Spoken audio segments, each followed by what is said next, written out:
Գիտեք, ընդհանրապես հույս դնել իրենց հոգին և խիղճը Նիկոլին հանձնած դատախազների, քննիչների, դատավորների վրա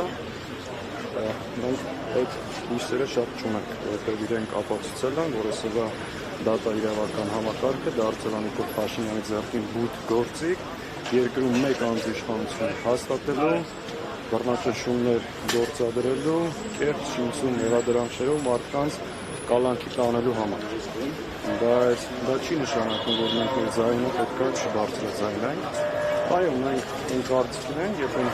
Նիկոլ Փաշինյանը կարողանա ամեն անգամ մարսել հերթական ձերբակալությունը, բռնաճնշումը, ինքը կամ չի առնելու և շարունակելու։ Հետևաբար այս իշխանությունների բռնություններին պետք է հակազդել ժողովրդի կամքով։ Երկրում կան 5-10-ից ավելի քաղբանտարկյալներ, ազգային բարերար, սրբազան հայրեր, Արցախի ու Հայաստանի ազգային ժողովի պատգամավորներ, բլոգերներ, լրագրողներ, զինվորականներ, պարզ շարքային քաղաքացիներ, ովքեր այսօր գտնում են անազատության մեջ, բացառապես նրա համար, որ ունեն սեփական տեսակետ, պայքարում են հայկական ինքնության համար և հաշտ չեն այսօրվա իշխանության դարած հակահայ քաղաքացիություն։ Հակազդեցությունը համարժեք է, համարժեք չի։ Այս պայն համարժեք չի և ես կարծում պետք է հասնենք նրան, որ լինի համարժեք։ Ինչպես պիտի հասնեք։ Ժողովրդի կամքով, շարունակական գործողություններով, նախ ասեմ, որ սա մեկ անգամյա ակցիա չի լինելու, սրան հաջորդելու է հաջորդ շաբաթ չորեքշաբթի օրը ազգային ժողովում տեղի են ունենալու Հայաստան խմբակցությունը հրավիրել, պատիվ ունեն խմբակցությունը հայտարարության տեքստին միացել համատեղ տեղի կունենա լսումներ քաղբանտարկյալներ թեմայով, դե պարզ է ՔՊ-ի վերաբերմունքը, ՔՊ-ն դեմա, չէ, մենք կարող ենք նաև լիադումով տեղափոխել նիստը, բայց մեր համար այդ նիստը ծառայելու է, հրավիրելու են պաշտպաններ, հրավիրելու են նաև միջազգային կազմակերպություններ, այսօր հրավիրելու են դատախազ Ողգ ազգային ժողովի լսումներին, այն օր որ գնացել էինք մարտի 1-ին բեմադրում, թող չորեքշաբթի օրը գա ազգային ժողովի նիստին, որտեղ փաստաբանները, հասարակական, քաղաքական, հանրային գործիչներ խոսեն բոլոր են ապուրումությունների մասին, ինչ որ անում այսօրվա դատախազ։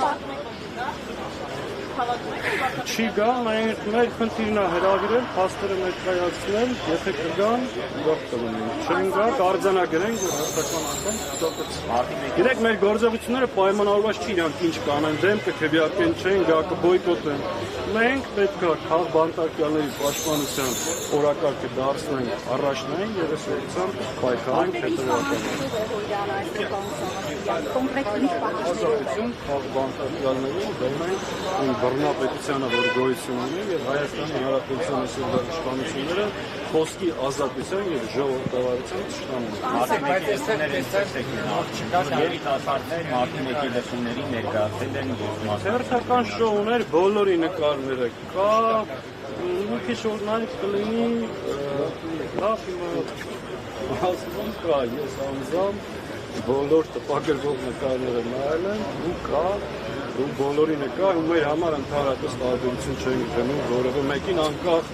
քաղաքական ոչ ճամբարում է գտնվում։ Եթե այս իշխանությունների կողմից մարդ հալածվում է, մենք իր կողքին ենք, իր իրավունքները պետք է պաշտպանենք, ընդհանրապես մենք տարբերություն չենք։ Իշխանությունը հակադարձում է Հայաստանի։ Հայլա դեսա որ եղավ անձամտեսություն տալու, մի հատ չի լինելու, մի քանի հատ է լինելու։ Ասում Հայաստանի քաղաքական չկա, բերում են Վարդան Ղուկասյանի համակարգ, ասում են, եթե մարդը կապված է, մենք ինչ անենք, թողնենք ազատության մեջ այդ մարդը։ Նայեք, ուրեմն մեր երկրում մի հատ բան ավանդույթաց է։ Դուք տեսել եք բոլոր քրեական գործերի հիմքում կամ մեծ մասում ԿՊ-ի լրատվամիջոցի սիվիկը ինչ որ մի հատ ձայնագրություն է հրապարակում,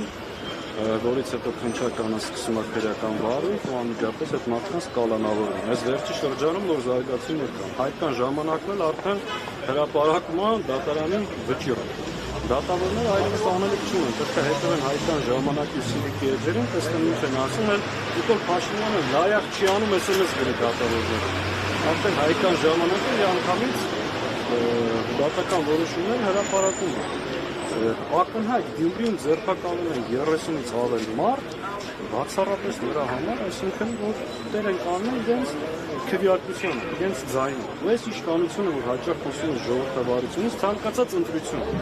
կլինի դա Բրյուսելի ռեկտոր համալսարանի, թե համայնքի ղեկավար, եթե իր քիմքին հաճելի չի, ինքան միջապես այլ որոշումներ կայացնում, այդ մարդիկ նվազագույնը պետք է բանտարկվեն։ Այս է ժողովրդավարության բացում Տեսեք, դուք ասում եք, որ հակազդեցությունը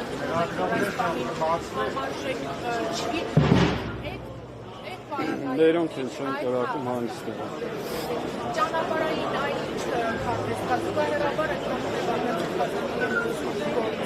դատական իսկ դուք իմպիչմենտի գործընթացը այդպես չեք հասկանում, ուր է գնում, ուր հազավեց ստորագրությունները, ուր են խմբակցությունները մեկը մյուսի վրա գցելով, սպասելով, այդ հակազդեցությունը Իմպիչմենտի համար մեր բան չունեն ասելու, ինչ ասելու են, վաղուց ասել են, իսկ հակազդեցությունը ինչպես ենք պատկերացնում։ Մենք կարծում ենք, որ առնվազն մի շարք հարցերի շուրջ ողջ ընդդիմադիր դաշտը պետք է լիարժեք համագործակցել։ Դրանք հետևյալ կետեր։ Քաղբանտարկյալների պաշտպանություն եւ այս իշխանությունների կողմից բռնաճնշումների դիմադրելու համարժեք մեխանիզմներ ստեղծել։ Երկրորդը եկեղեցու պաշտպանություն։ Մենք կարծում ենք, որ ընդդիմադիր դաշտը միմյանց չպետք է թիրախավորի եւ գլխավոր թիրախը պետք է դառնա հակահայ իշխանությունը։ Եթե գնանք ընտրությունների հասնելու պետք է լինի նախընտրական, հետընտրական շրջանում դրանց կեղծիքները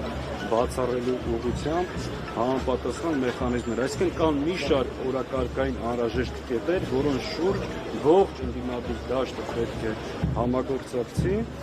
Հակառակ պարագայում չկա մեկ ուժ, որ մենակով կարող է այս ռեպրեսիաների, այս այլանդակությունների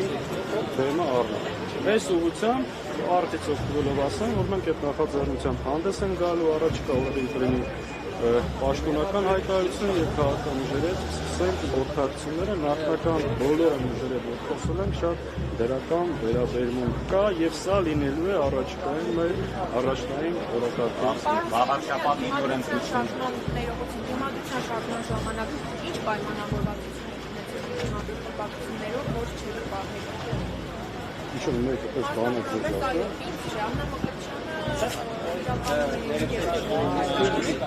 պայմանավորվածություն եք ունեցել որակարգի վերաբերյալ մասնավորապես ես չգիտեմ ինչ ասել իմ գործընկերանուն քրչանը, բայց ես Աննա Մկրտչյանի հետ երբևէ որևէ հարց չեմ քննարկել։ Այդ քննարկումներին իսկ ում հետ որ քննարկել են առնվազն բոլոր պայմանավորվածությունները փոխվել են բարձր մակարդակով եւ ոչ թե դիմադրության ժամանակ, այլ վերջին 7 տարվա մեջ քաղաքական դաշտի բոլոր գործընկերները գիտեն, որ դաշնակցել ներկայացուցիչ եթե մեկը մի բան պայմանավորվում է, դա այլևս քննարկման կամ կասկածի տակ չի դրվում։ Վաղաշաբաթի ընտրությունները որպես ձեռնարկությունների համար քարտ բնավ Փաշինյանը չի համակերպում ժողովրդի որևէ օգնության հետ։ Փաշինյանի նորից եմ ասում բռնություններին հակազդելու միակ ճանապարհը ժողովրդի հավաքական կամքն է։ Քանի կարա բռնի եւ մարսի, ինքը բռնելու է։ Եվ իր իշխանությունը պահելու միակ հնարավորությունը դա է։ Եկեք այսքանով սահմանափակենք, սկսենք։ Ես եմ շնորհակալ։